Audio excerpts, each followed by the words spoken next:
Vous écoutez ACA Voices, une série de podcasts proposés par l'ACA, la voix du secteur de l'assurance et de la réassurance luxembourgeoise. Nous sommes ravis de vous accueillir dans cette série de podcasts dédiés aux principaux enjeux et défis du secteur. Le secteur de l'assurance et de la réassurance est une composante essentielle de l'écosystème financier luxembourgeois. À travers ces épisodes et voix d'experts, nous vous proposons de découvrir les différentes propositions que l'ACA porte en vue des élections législatives d'octobre 2023 pour que le secteur conserve son attractivité, son dynamisme et serve au mieux les intérêts sociaux du pays. Bonjour et bienvenue dans cette nouvelle séance de podcast dans la série de l'ACA. Mon nom est Marc Engen, je suis l'administrateur délégué de l'ACA et aujourd'hui j'ai le grand plaisir de m'entretenir avec notre vice-président et directeur du groupe Foyer, Marc Lauer. Bonjour Marc. Merci Marc de t'avoir mis disponible ce matin pour le dernier podcast dans la série publié en prévision des élections législatives à Luxembourg. L'ACA a élaboré 9 priorités qu'elle a adressées aux partis politiques et qui ont déjà fait l'objet de podcasts de l'ACA. Donc Marc, aujourd'hui, pourquoi l'ACA a revendiqué 9 points. Quel est le contexte, s'il te plaît? D'abord, je crois que notre secteur devient un secteur très important dans l'économie. 2021, plutôt 2022, on a fait 56 milliards d'encaissements, la plupart à l'étranger, c'est donc une activité vraiment tournée vers l'Europe. On a créé 14 000 emplois auprès de tous ces assureurs, beaucoup à l'étranger, mais aussi pas mal au Luxembourg. Et selon un grand réassureur international, en 2021, on était le 10e marché de l'assurance mondiale. Donc, ça veut dire qu'aujourd'hui, nous sommes un secteur important, mais un secteur qui, au cours des dernières années, a connu pas mal d'évolutions et qui, aujourd'hui, dans la situation économique et conjoncturelle actuelle, est devant un certain nombre de défis. Et comme ces défis sont d'un côté plutôt conjoncturels, mais de l'autre côté aussi plus structurels, c'est-à-dire dépendants de notre cadre légal réglementaire, il nous était important de formuler ce que le secteur, c'est-à-dire les assureurs, considèrent comme important pour faire évoluer ce secteur dans le futur d'une bonne manière. Merci Marc, mais donc est-ce que le secteur va bien en t'écoutant? Quels sont les contextes de toutes ces revendications si tout va bien? Le secteur a priori va bien, il fait des bénéfices, ça c'est une chose très importante, mais par rapport à l'année 2021, les bénéfices en 2022 ont quand même reculé de 2/3, c'est quand même important. Là, il y a toute une série de phénomènes conjoncturels. Les marchés financiers n'étaient pas très cléments en cette année 2022, mais il faut aussi dire qu'il y a un certain nombre de réglementations, de situations au Luxembourg qui rendent plus difficile que dans le passé de faire évoluer les secteurs positivement. Et donc, l'ACA a revendiqué 9 priorités. Lesquelles sont les plus importantes pour toi en tant que vice-président de l'ACA? Je crois que d'abord, tous mes collègues ont passé les uns après les autres en prenant à chacune de ces revendications. Donc, je ne vais pas essayer de les répéter ou de les hiérarchiser, mais je vais essayer de faire un peu différemment en disant qu'il y a 3 axes qui, pour moi, sont très importants. La première, c'est de maintenir la compétitivité du secteur en termes de réglementation. Vous savez, une des revendications, c'est du no gold plating. Qu'est-ce que ça signifie? Ça signifie tout simplement qu'on ne doit pas faire une couche de réglementation supplémentaire par rapport à ce que l'Europe nous impose déjà. Or, parfois, il y a une tendance ici à Luxembourg, et si on relit l'un ou l'autre des programmes, des partis politiques, pour autant qu'ils s'intéressent au secteur financier, il est souvent une tendance à faire encore un peu plus que l'Europe nous impose. Une autre chose, et là je reste extrêmement déçu, c'est que nous nous sommes battus pendant des années maintenant à avoir la possibilité de nous battre à armes égales avec nos amis du secteur banquier ici à Luxembourg, mais aussi avec nos amis concurrents à l'étranger. Et nous ne pouvons pas le faire. Aujourd'hui, par exemple, le cloud computing, c'est-à-dire le fait que pas toutes les informations doivent rester au sein des murs d'un assureur, mais peuvent être transférées à l'extérieur, est pratiquement impossible. Je remercie le gouvernement actuel pour avoir mis en place une tentative de changer cela, mais au vu de l'agenda législatif des derniers mois, apparemment, les partis politiques n'ont pas considéré que ce sujet était autant une priorité que nous le ressentons dans notre secteur. Mais là, il s'agit vraiment d'une question de survie, et je crois que c'est extrêmement important d'introduire des réglementations qui permettent aux assureurs luxembourgeois d'être aussi compétitifs en termes de services informatiques que nos concurrents dans d'autres secteurs financiers au Luxembourg et nos concurrents assurances à l'étranger. Oui, en cette matière, l'évolution est extrêmement rapide et nous devons bien sûr tenir compte de cela et rester à la pointe du progrès, comment dire. D'ailleurs, Marc, juste pour t'interrompre, le level playing field, c'est-à-dire se battre contre nos concurrents à armes égales, ça semble être la règle, et tout le monde le prône, mais ce n'est pas toujours le cas. Même ici au Luxembourg, nous n'avons pas toujours le level playing field, alors que nous offrons au Luxembourg des garanties d'assurance santé complémentaires. Nous devons remplir des exigences importantes en matière de capitaux à mettre sur la table, alors que nous avons un concurrent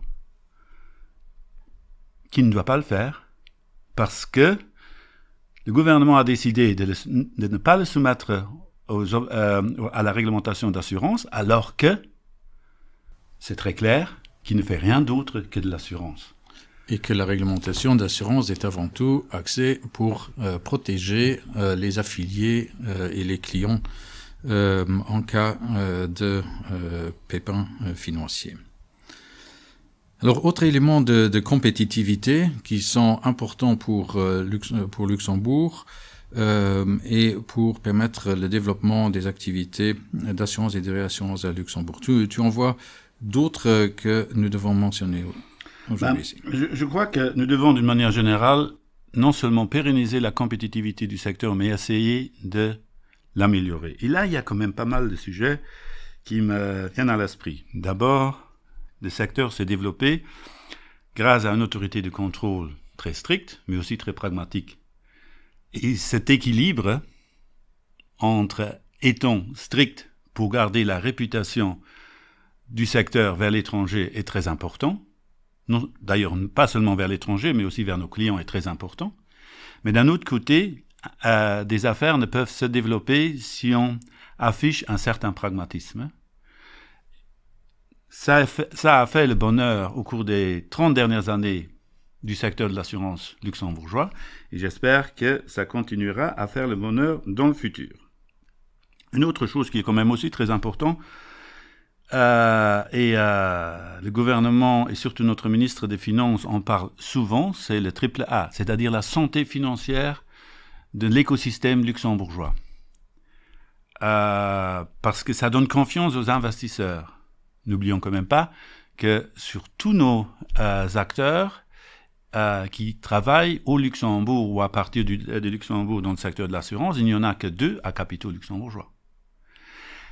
Tous les autres, on doit les attirer pour qu'ils investissent ici au Luxembourg, pour qu'ils se décident de faire ici à Luxembourg et à partir du Luxembourg des activités d'assurance. C'est donc un exercice de foi que ces investisseurs font pour le Luxembourg. Et cet exercice de foi est basé sur 2 conditions, la stabilité politique et sur la stabilité financière. Le triple A est donc extrêmement important. Et là, il y a quand même un certain nombre de choses qui commencent à me faire douter. Si on regarde par exemple notre régime de pension, qui d'ailleurs ne fait absolument pas discussion dans cette campagne préélectorale entre les partis, ce système va tourner dans les années à venir en étant jusqu'à présent contributeur au bénéfice ou au déficit, il devient contributeur aux recettes de l'État. Dans quelques années, il deviendra déficitaire et donc pèsera sur le déficit de l'État d'une manière complémentaire. C'est un danger, et si on ne fait rien, ce poids que le système de pension luxembourgeois aura dans le futur sur les finances publiques du pays est énorme. Et donc nous croyons qu'il faudra agir, et les assureurs qui aussi traitent beaucoup des problématiques de retraite parce qu'ils vendent des produits de retraite complémentaires pourraient être un début de solution aussi dans ce sujet-là. Donc c'est quelque chose qui me tient beaucoup à cœur. Il y a un troisième point, pardon, si je parle trop, Marc, mais tu le sais que j'aime bien m'exprimer, c'est il y a un sujet énorme, pas seulement pour le secteur de l'assurance, pas seulement pour la place financière, c'est le fait que nous devons attirer des talents. Avoir un contexte fiscal attrayant avec un deuxième pilier d'assurance pension attrayant, avec un système de couverture assurance maladie public et privé attrayant est quelque chose qui est extrêmement important pour que le secteur puisse continuer à évoluer. Nous sommes un secteur de service. Sans personnes qui y travaillent, ça ne fonctionnera pas. Malgré tous les rêves qu'on peut avoir sur l'automatisation en termes d'intelligence artificielle, etc., etc., aujourd'hui, demain et après-demain, on aura besoin toujours de personnes intelligentes, motivées pour faire évoluer notre secteur. Marc, en complément de tout cela, qui sont des points objectifs, est-ce que le cadre fiscal que Luxembourg offre à ses entreprises aujourd'hui doit évoluer selon toi? Là, je me fais que l'écho de ce que vient de dire il y a quelques jours le directeur général de la Chambre de commerce, et je me fais l'écho de ce qui est dit à l'UEL. Aujourd'hui, nous avons des taux d'imposition pour nos entreprises qui ne sont plus compétitifs au niveau européen et au niveau de l'OECD. Et donc, je crois que là, il y a des choses à faire. Alors, ce dont moi j'ai parfois un peu peur, c'est qu'au Luxembourg, et ça se montre dans cette campagne électorale, de plus en plus de gens, et pratiquement tous les partis politiques, discutent comment répartir le gâteau sans réfléchir comment le faire, comment le cuire. Et ça devient extrêmement dangereux. Et je crois que notre secteur, pour l'instant, a toujours été parmi ceux, avec nos collègues banquiers et tous les secteurs financiers, qui ont largement contribué à cuire le gâteau. Si on regarde l'importance du secteur financier dans les recettes de l'État, il est quand même très important.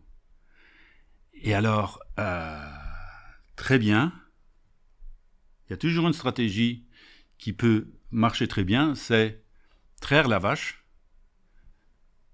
Elle donnera du lait, mais si on ne la nourrit pas, à un certain moment, il n'y aura plus de lait.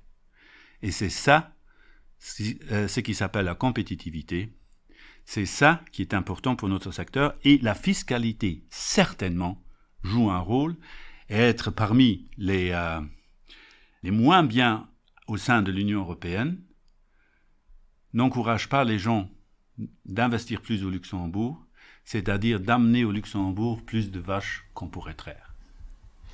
Merci Marc pour ces résumés de points importants. Luxembourg a toujours été connu et reconnu pour son agilité face à gérer et innover pour justement rester compétitif et rester en bonne santé.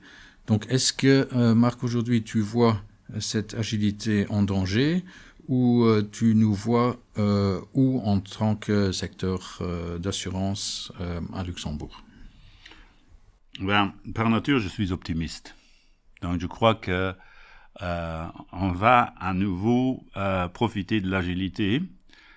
Et d'ailleurs, dans ce contexte, il y a une citation de l'ancien commissaire aux assurances qui me revient toujours. Victor Rode, à l'époque, disait toujours « Il ne faut pas être très bon, il faut juste être un peu mieux que nos concurrents. » Et là, l'environnement compétitif ne se joue pas seulement sur ce que nous faisons au Luxembourg, mais aussi ce qui se fait à l'étranger. Aujourd'hui, nous voyons quand même qu'en Irlande, qu'en France, il y a des activités très intéressantes, un peu plus agiles que celles que nous affichons pour l'instant au Luxembourg.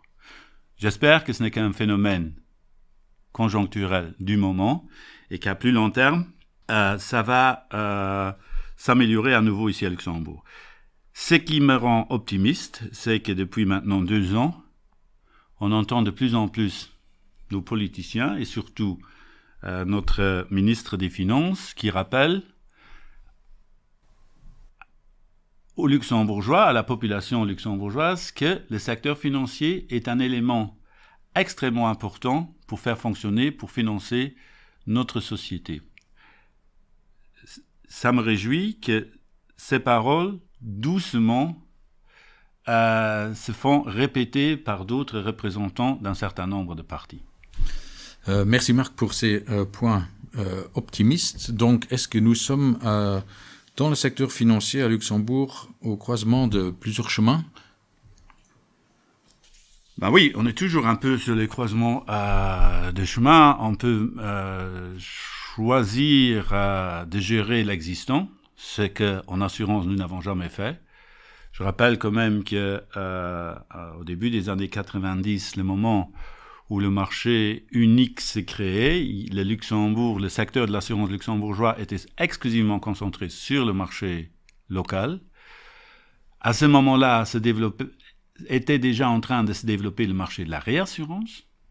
À un certain moment, on avait plus de 250 entreprises de réassurance au Luxembourg. Avec l'ouverture du marché unique, s'est développée toute l'activité de l'assurance vie à l'international, qui a été quand même un grand succès au cours des années. Et depuis maintenant 6 ou 7 ans, c'est l'activité internationale non-vie, avec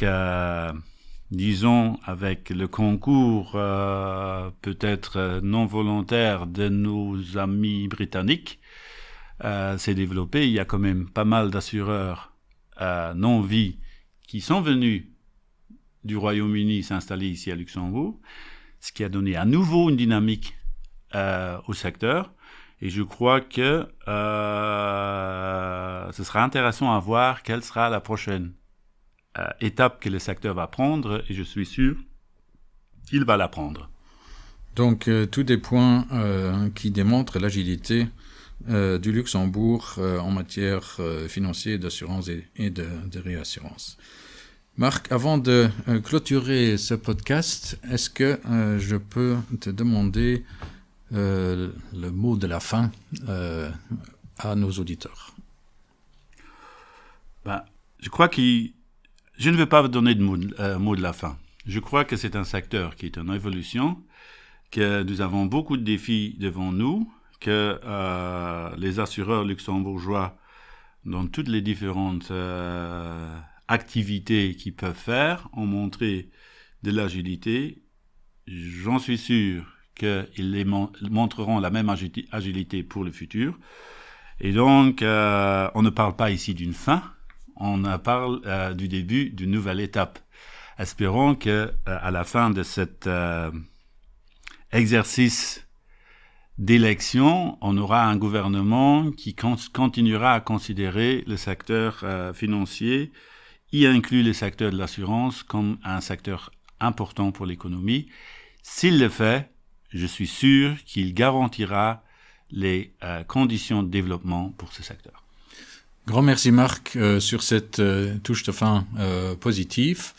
Il est à moi maintenant de te remercier pour cet entretien de ce matin. Je tiens également à remercier les autres orateurs lors de nos podcasts précédents. Ce podcast-ci est donc le dernier de la série que l'ACA publie avant les élections. Et je vous remercie toutes et tous pour votre contribution. Merci beaucoup et bonne journée. Merci Marc.